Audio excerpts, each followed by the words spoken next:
Good morning and welcome to Plum Bush Farm. I'm Gabe. Now a year ago we got a milk machine. We didn't just buy a pre-built milk machine, we made one ourselves. So we're going to look at 4 things in this video. First of all, I'm going to show you how it's put together. Then we're going to show you how it works while we do our morning milking. And then I'm going to talk about maintenance issues that we've had with it. And lastly, we're going to talk about whether or not we feel it was worth it after 1 year of using this machine. So let's get right into it. First of all, how we put it together. This is a vacuum pump. The vacuum pump is the main heart of the whole system. It provides steady vacuum pressure. This vacuum line goes across and it comes here to a safety chamber. And this safety vacuum chamber here is here so that if we accidentally run over our milk supply or run over any water, suck in anything that's gonna, any liquid that's going to ruin our vacuum pump, it's gonna get caught here in this safety vacuum chamber. We follow the line a little farther and we come to the manifold. The manifold has 3 things on it. We can turn that top knob there to change the pressure in our system. The next thing, the black thing in the middle, that is the pulsator. And that makes so that the machine pulses. You cannot milk goats with steady suction. There has to be a pulsing action. Otherwise, you're going to ruin your goat's teats. The last thing on the manifold is the pressure gauge. And we shoot for about 12 on that. This is our vacuum line coming off of the manifold. It goes down to our collection point.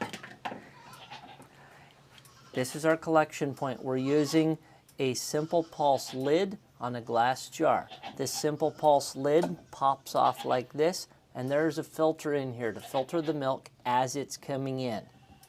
There's a lot of options for what we could do there, some from Simple Pulse, some from other places. That's just what we use. Then we have a second 2-gallon stainless steel can here that when our collection point gets full, we dump off into that. So coming off of that collection point, we have another hose, and that comes up and over here and down to our inflations. The hose from the pulsator also comes up and across and to the inflation. So that pulsator line interrupts the vacuum so that when we're running this, it's going to pulse and not just have steady suction on the goat's teats, because that would damage them.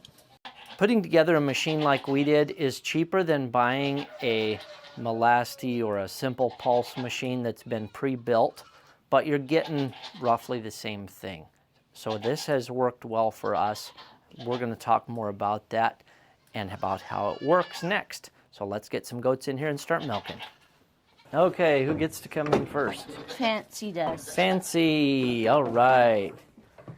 Okay, first we're going to wash our goat up, and we're going to be milking Fancy first. Fancy is one of our favorite first fresheners. Okay, Fancy. Okay, you can go put that back.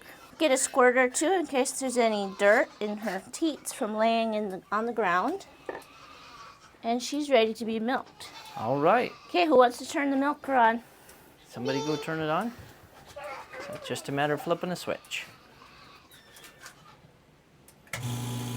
Okay, good. Now these are latched open from cleaning. So, sounds like everything's good. Got our pulsator going. Pressure's at right around 12, so that's good. Now we always put our milkers on from the back. I used to do some from the front, but on these inflations, there's a latched mechanism. Not all inflations have that. Okay, the milk's flowing good. Goats tend to have multiple letdowns, so we watch and make sure milk is flowing. So earlier when I was talking about the pulsing action that the pulsator gives us, that's what you're seeing there where it squeezes and lets go. If you have steady vacuum, that's going to ruin their teats. So you have to have that pulsation. Now this milker is definitely worth it because we're milking more than 4 goats. We're milking, let's see, 14 right now, and they can get off the stand faster. They don't eat as much grain. In a hot summer day when you're milking, there's so many flies, and we can keep all of our milk contained into a clean jar or a clean can.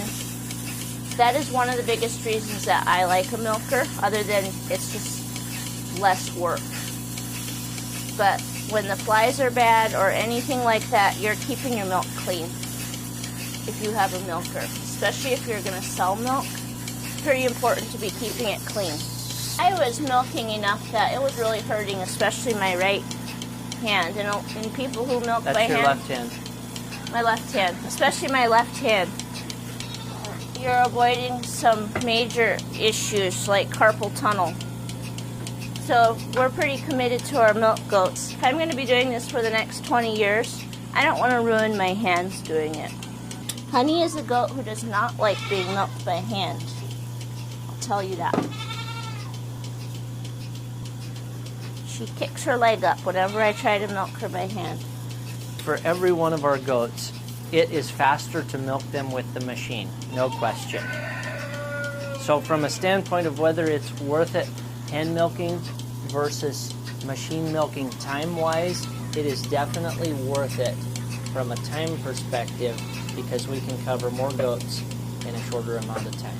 All right, so the next thing I want to talk about is whether this is worth it from the perspective of how much maintenance we have to do.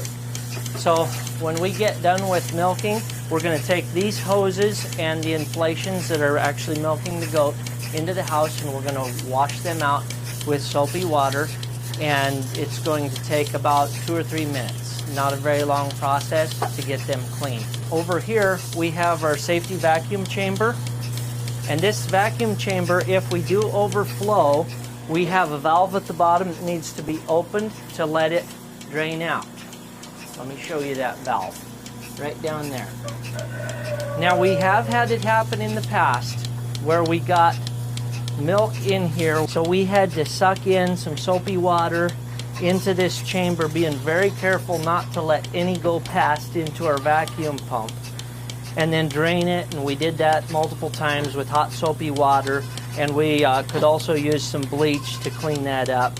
So that's another maintenance thing that we do occasionally have to take care of, making sure that we keep that clean. One piece of maintenance that I do occasionally is actually take the whole inflation apart and scrub it up good, bleach it, get it nice and clean, because inside the inflation sometimes it builds up just a little bit. These inflations don't get very bad, but I like to clean them up once every couple weeks if possible. Now Cassie milks out very fast. She's a good girl. She's done. We have to pour from our jar into our can. And I actually don't really like doing this because this is one potential for getting dirt in our milk. But we filter it again in the house. And I'm very careful. These lids have a handy pour spout. And I'm just going to lift this up and dump it in here. Okay. No wonder he's sad. He'll be fine. Okay, hook the vacuum back up. Now we will milk Ginger. She peaks at 5.3 pounds. And those of you who don't know how much 5.3 pounds of milk looks like, it is about a half a gallon plus a pint. So, A pint a pound? day. Yeah, a pint a pound the world around. That's just the basic rule of thumb. A gallon is about 8 pounds, or 8 pints. Okay, so this is Kona. And one thing I do miss, because we have a machine, is hand milking some of these does is fun, because this doe in particular, she has nice big teats. She's super easy to milk.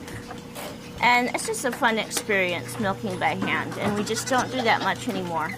So that is a con of having a machine, is you don't get that nice experience of the fun of hand milking a doe that's easy to milk out. So if she was the only doe I was milking, I would not use a machine at all. I would milk her by hand. But since I'm milking 14 does, I am going to milk her with a machine. One of the definite drawbacks is you always have this machine running, you always have this pulsator sound, and Jenny and I have pretty good memories from over a year ago when we would come out and we'd each have our own stand and our own milk pail and our own couple goats, and we'd be sitting there and the only sound is the milk singing into the pail. And that was pretty fun. Unless it was 100 degrees out and the flies were buzzing all around. Right, yeah. Not so much fun then. And when it's really cold, it's kind of fun milking them because you can keep your hands nice and warm by milking your goats. Well, the next thing that we're going to cover when we get done milking is whether or not, all things considered, we feel like this was worth it. Would we do it again? We've got butterscotch and pineapple on the stands right now, and that is mother and daughter. Butterscotch needs to be put on a diet. In fact, that's what we've been working at. And when you look over here, you'll see that her daughter Pineapple looks a lot like her, although she's just a first freshener. She's really deep here, and she's a big goat. Somebody stepped on a cat's tail. Just because the milk stops flowing doesn't mean they're done. It could mean they need to let down more milk, so you should give them a good massage. Especially this goat. You start to know which goats do that to you. All right, we've got Pineapple, the last goat on the stand here behind me. And because we've been filming for this milking, it has taken us longer than it normally would. But I would estimate that we can milk a goat out in about 3 minutes with our milker. Some goats would be faster than that, some would take just a little bit longer. You'll find when you put a milker on, it seems like often on goats, one side milks out more quickly than the other. Sometimes that could be an issue with your inflations, but a lot of times it's just how the goat milks and whether she lets down more quickly on one side than the other. No. All right, we are all done with our milking for the morning. Now we have to take the hoses down. This hose from the pulsator stays right here. This hose also stays out here unless if we have sucked any milk up into it, then we would definitely take it inside and wash it out. And this goes into the house to be washed up. So, would we do it again with the setup that we have, Jenny? What's your answer to that? Yep, for sure. Well, the truth is we wouldn't be doing this if we didn't have the setup we have right now. I don't think I could milk 14 goats by hand every day. And as far as how our setup works, Jenny did a lot of research about this before I built it. And it is exactly what we want, and it works perfectly for our needs. There isn't any one thing I can think of that we would change about how our system is set up. As far as the amount of money we spent for it, I think it was around $1,000. I might have said $700 earlier in the video. I think I was thinking of the vacuum pump itself. So the expense up front is kind of a big one, but we have something that works perfectly for our needs. There's really nothing that we have to do to maintain it cost-wise, except for occasionally replacing the inflations. And that's a cost of maybe $60 a year or something like that. Yeah. So, we love it. We're done milking. Great. We're going to head on out. Thanks for stopping by. And one more thing to throw out as a reason to have a milk machine is when we want to take our family and go on vacation, we can do that while having somebody do our milking. It's kind of hard to find somebody that knows how to hand milk or is willing to give it a try. But if you have a machine, it does make it a lot easier to get chore help.